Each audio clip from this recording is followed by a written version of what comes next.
അസ്സലാമു welcome back to daily dishes. ഇന്ന് ഞാൻ നല്ലൊരു സ്നാക്കാണ് തയ്യാറാക്കുന്നത്. ഈ സ്നാക്ക് നമുക്ക് കാണാനും നല്ല ഭംഗിയാണ്, നല്ല ടേസ്റ്റുമാണ്. ഒരു കപ്പ് മൈദ ഉണ്ടെങ്കിൽ നമുക്ക് വളരെ പെട്ടെന്ന് ഇത് തയ്യാറാക്കിയെടുക്കാം. അപ്പോൾ നമുക്കിത് എങ്ങനെയാണ് തയ്യാറാക്കിയെടുക്കുന്നത് നോക്കാം. അപ്പോൾ ആദ്യം നമുക്കൊരു ചെറിയ ബൗളിലേക്ക് ഒരു 1/4 ടീസ്പൂൺ ഈസ്റ്റ് ചേർത്ത് കൊടുക്കാം. ഇനി ഈ ഈസ്റ്റ് ഒന്ന് ആക്റ്റീവായി വരാൻ വേണ്ടി ഇതിലേക്ക് ഒരു 1/4 കപ്പ് ചെറിയ ചൂടുള്ള വെള്ളം ചേർത്ത് കൊടുക്കാം. നല്ല ചൂടുള്ള വെള്ളം ചേർക്കരുത് കേട്ടോ, നല്ല തിളച്ച വെള്ളമൊന്നും എടുക്കരുത്, ചെറുതായിട്ടൊരു ചൂട് മതി വെള്ളത്തിന്. ഇനി ഇതിലേക്ക് ഒരു ടേബിൾ സ്പൂൺ പഞ്ചസാരയും കൂടെ ചേർത്തൊന്ന് മിക്സ് ചെയ്ത് കൊടുത്തിട്ട് ഒരു 5 മിനിറ്റ് നമുക്കിതൊന്ന് മാറ്റി വെക്കാം. 5 മിനിറ്റ് ഒക്കെ ആകുമ്പോഴേക്ക് ഈസ്റ്റ് ഒന്ന് ആക്റ്റീവായി തുടങ്ങും. അപ്പോൾ ഇതിനി നമുക്ക് ഒരു 5 മിനിറ്റ് ഒന്ന് മാറ്റി വെക്കാം. ഇനി നമുക്കൊരു ബൗളിലേക്ക് ഒരു 40 ഗ്രാം ബട്ടർ ചേർത്ത് കൊടുക്കാം. ഞാനിപ്പോൾ എടുത്തിട്ടുള്ളത് അൺസാൾട്ടഡ് ബട്ടറാണ്, സോൾട്ടഡ് ബട്ടർ ആയാലും കുഴപ്പമൊന്നുമില്ല. ഇനി ഈ ബട്ടർ നന്നായിട്ടൊന്ന് മെൽറ്റ് ചെയ്തെടുക്കണം. ഞാനിപ്പോൾ ബട്ടർ നന്നായിട്ട് മെൽറ്റ് ചെയ്തെടുത്തിട്ടുണ്ട്. ഇനി ഇതിലേക്ക് ഒരു കപ്പ് മൈദപ്പൊടി ചേർത്ത് കൊടുക്കാം. ഞാനിപ്പോൾ 240 ml ഒരു കപ്പിൽ ഒരു കപ്പ് മൈദയാണ് എടുത്തിട്ടുള്ളത്.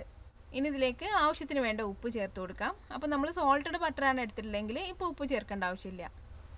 ഇനി നമ്മൾ നേരത്തെ മാറ്റി വെച്ചിട്ടുള്ള ഈസ്റ്റിൻ്റെ മിക്സും കൂടെ ഇതിലേക്ക് ചേർത്ത് കൊടുത്തിട്ട് നന്നായിട്ടൊന്ന് മിക്സ് ചെയ്തെടുക്കാം. ഇനി ഇത് നമുക്ക് ചപ്പാത്തിയൊക്കെ കുഴച്ചെടുക്കുന്ന പോലെ നന്നായിട്ടൊന്ന് കുഴച്ചെടുക്കാനുള്ളതാണ്. അപ്പോൾ ആദ്യം നമുക്ക് ഈ ബട്ടറും പിന്നെ ഈസ്റ്റിൻ്റെ മിക്സും ഒക്കെ എല്ലായിടത്തും എത്തുന്ന രീതിയിൽ നന്നായിട്ടൊന്ന് മിക്സ് ചെയ്ത് കൊടുക്കാം. അത് കഴിഞ്ഞിട്ട് നന്നായിട്ടൊന്ന് കുഴച്ചെടുക്കാം.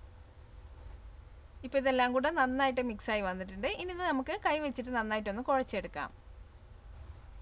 ഇതിന് കുഴക്കാൻ കൂടുതൽ വെള്ളം ചേർക്കേണ്ട ആവശ്യമൊന്നും വരില്ല. കുഴച്ച് നോക്കിയിട്ട് ആവശ്യമുണ്ടെങ്കിൽ മാത്രം വെള്ളം ചേർത്ത് കൊടുത്താൽ മതി. ഞാനിപ്പോൾ വേറെ വെള്ളമൊന്നും ചേർക്കാതെ തന്നെ നന്നായിട്ട് കുഴച്ചെടുത്തിട്ടുണ്ട്. നമ്മൾ ഈസ്റ്റിൻ്റെ കൂടെ ചേർത്തുള്ള ആ ഒരു 1/4 കപ്പ് വെള്ളം തന്നെ മതിയാവും. ഇനി നമ്മൾ കുഴച്ചെടുത്തിട്ടുള്ള ഈ മാവ് 2 പീസായിട്ടൊന്ന് കട്ട് ചെയ്തെടുക്കാം. പകുതിയായിട്ടല്ല കേട്ടോ, ഒരു പീസ് മറ്റേതിനേക്കാളും കുറച്ചും കൂടെ വലിപ്പത്തിലെടുക്കാം. ഈ ഒരു പോർഷനാണ് കുറച്ച് വലിപ്പം കൂടുതൽ. വലിപ്പത്തിൽ അധികം വ്യത്യാസമൊന്നുമില്ല കേട്ടോ, ഒന്ന് പകുതിനേക്കാളും കുറച്ചൊന്ന് കൂട്ടിയെടുത്താൽ മതി.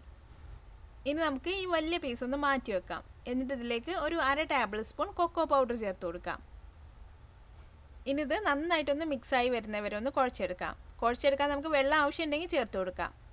ഞാനിപ്പോൾ 1 ടീസ്പൂൺ വെള്ളം കൂടെ ഇതിലേക്ക് ചേർത്ത് കൊടുത്തിട്ടുണ്ട്. ഇനി ഇത് നന്നായിട്ടൊന്ന് കുഴച്ചെടുക്കാം. ഞാനിതിപ്പോൾ നന്നായിട്ട് കുഴച്ചെടുത്തിട്ടുണ്ട്. ഇനി ഇത് മാറ്റി വെക്കാം. എന്നിട്ട് മറ്റേ പീസ് എടുത്തിട്ട് അതിൽ കുറച്ച് വാനില എസൻസും കൂടെ ചേർത്തൊന്ന് മിക്സ് ചെയ്ത് കൊടുക്കാം. ഞാനിപ്പോൾ 1/2 ടീസ്പൂൺ വാനില എസൻസ് ആണ് ചേർത്തുള്ളത്. ഇനി വാനില എസൻസ് ഇല്ലെങ്കിൽ ഒന്നും ചേർക്കണമെന്നില്ല കേട്ടോ. ഇപ്പോൾ ഇതും നന്നായിട്ട് മിക്സ് ചെയ്തെടുത്തിട്ടുണ്ട്. ഇനി നമുക്കിതൊന്ന് പരത്തിയെടുക്കാം. അപ്പോൾ ഈ വൈറ്റ് പോർഷൻ നമുക്ക് ഒന്നും കൂടെ ഒന്ന് കട്ട് ചെയ്തിട്ട് 2 പീസാക്കി എടുക്കാം. അപ്പോൾ ഏകദേശം പകുതി കട്ട് ചെയ്ത് 2 പീസാക്കി എടുത്തിട്ടുണ്ട്. ഇനി നമുക്ക് ഈ 3 പീസും ഒന്ന് പരത്തിയെടുക്കണം. അപ്പോൾ പരത്താനുള്ള പലകയിൽ കുറച്ച് മൈദപ്പൊടി തൂക്കി കൊടുത്തിട്ട് ഇതൊന്ന് പരത്തിയെടുക്കാം. നല്ല കട്ടി കുറച്ച് പരത്തേണ്ട ആവശ്യമൊന്നുമില്ല കേട്ടോ, ഒന്നങ്ങ് പരത്തി കൊടുത്താൽ മതി. 3 പീസ് നമുക്ക് ഏകദേശം ഒരേ വലുപ്പത്തിൽ തന്നെ പരത്തിയെടുക്കാം. അപ്പോൾ ഒന്ന് പരത്തി കഴിഞ്ഞിട്ടുണ്ട്. ഇനി ഏകദേശം ഈ ഒരു വലുപ്പത്തിൽ തന്നെ നമുക്ക് ബാക്കിയുള്ളതെല്ലാം പരത്തിയെടുക്കാം. നല്ല കട്ടി കുറച്ച് നല്ല വലുപ്പത്തിൽ പരത്തേണ്ട ആവശ്യമൊന്നുമില്ല കേട്ടോ. നമുക്കിത് 3 ഒന്ന് പരത്തി കഴിഞ്ഞിട്ട് 3 കൂടെ ഒന്ന് പരത്തിയെടുക്കാനുണ്ട്. അപ്പോൾ വാനില ഫ്ലേവറിലുള്ള 2 പരത്തി കഴിഞ്ഞിട്ടുണ്ട്. ഇനി ചോക്ലേറ്റ് പരത്താം. ചോക്ലേറ്റിൻ്റെ ബോൾ കുറച്ചും കൂടെ വലിപ്പം ഉണ്ടെങ്കിലും നമ്മൾ വാനില ഒക്കെ പരത്തിയെടുത്തിട്ടുള്ള ആ ഒരു വലിപ്പത്തിൽ തന്നെ പരത്തിയെടുക്കാം.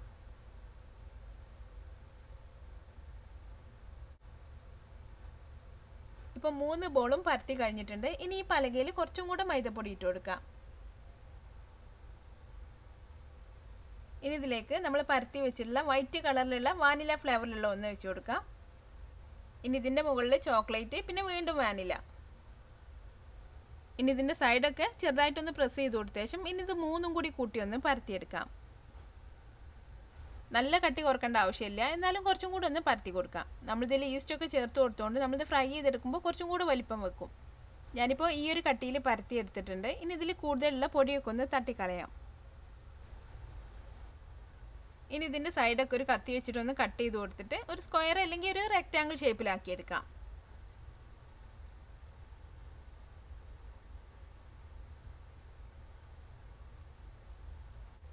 ഈ കട്ട് ചെയ്ത് മാറ്റുന്ന പീസുകളൊക്കെ നമുക്ക് വേറെ ഏതെങ്കിലും ഒരു ഷേപ്പിലാക്കിയിട്ട് ഇതിൻ്റെ കൂടെ തന്നെ അങ്ങ് ഫ്രൈ ചെയ്തെടുക്കാം. കളയേണ്ട ആവശ്യമില്ല കേട്ടോ. ഞാനിപ്പോൾ ഇത് ഏകദേശം ഒരു സ്ക്വയർ പീസ് ആക്കി എടുത്തിട്ടുണ്ട്. ഇനി നമുക്കിത് വീണ്ടും കട്ട് ചെയ്തിട്ട് ചെറിയ ചെറിയ സ്ക്വയർസ് ആക്കി എടുക്കണം.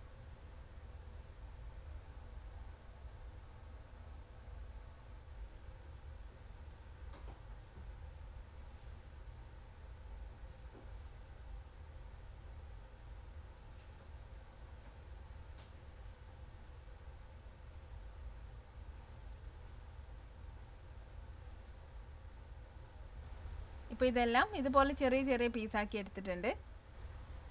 ഏകദേശം ഈ ഒരു വലിപ്പത്തിലാണ് ഞാനിപ്പോൾ എല്ലാ പീസും കട്ട് ചെയ്തെടുത്തിട്ടുള്ളത്. ഇതിന് നമ്മൾ ഫ്രൈ ചെയ്തെടുക്കുമ്പോൾ കുറച്ചും കൂടി വലിപ്പം വെക്കും. അപ്പോൾ നല്ല ചെറുതായിട്ടാണ് വേണ്ടെങ്കിൽ ഇത് കുറച്ചും കൂടി ചെറുതാക്കി കട്ട് ചെയ്തെടുക്കാം. ഇനി നമുക്കിതൊന്ന് ഷേപ്പ് ചെയ്തെടുക്കാം. അപ്പോൾ ഇതുപോലെ ഒരു പീസ് എടുത്തിട്ട് അതിൻ്റെ ഒരറ്റം മറ്റേ അറ്റത്തൊന്ന് പ്രസ് ചെയ്ത് വെച്ച് കൊടുക്കാം. ഇനി ബാക്കിയുള്ള രണ്ടറ്റവും കൂടെ ഇതുപോലെ ഒന്ന് പ്രസ് ചെയ്ത് കൊടുക്കാം. നന്നായിട്ട് ഒട്ടിച്ചു കൊടുക്കാം കേട്ടോ, അല്ലെങ്കിൽ നമ്മളിത് ഫ്രൈ ചെയ്തെടുക്കുമ്പോൾ വിട്ടുപോരും. വേണമെങ്കിൽ നമുക്ക് കുറച്ച് വെള്ളമാക്കിയിട്ടൊന്ന് നനച്ചു കൊടുത്തിട്ടൊന്ന് പ്രസ് ചെയ്ത് കൊടുക്കാം. അപ്പോൾ നന്നായിട്ട് ഒട്ടിയിരുന്നോളൂ. ഇപ്പോൾ ഒന്ന് റെഡി ആയിട്ടുണ്ട്. ഇനി ബാക്കിയുള്ളതെല്ലാം ഇതേ രീതിയിൽ തന്നെ തയ്യാറാക്കിയെടുക്കാം. അപ്പോൾ എങ്ങനെയാണ് മടക്കേണ്ടതെന്ന് ഞാൻ ഒന്നും കൂടെ കാണിച്ചു തരാം. ആദ്യം രണ്ടറ്റവും കൂടെ ഇതുപോലെ ഒന്ന് ഒട്ടിച്ചു കൊടുക്കാം.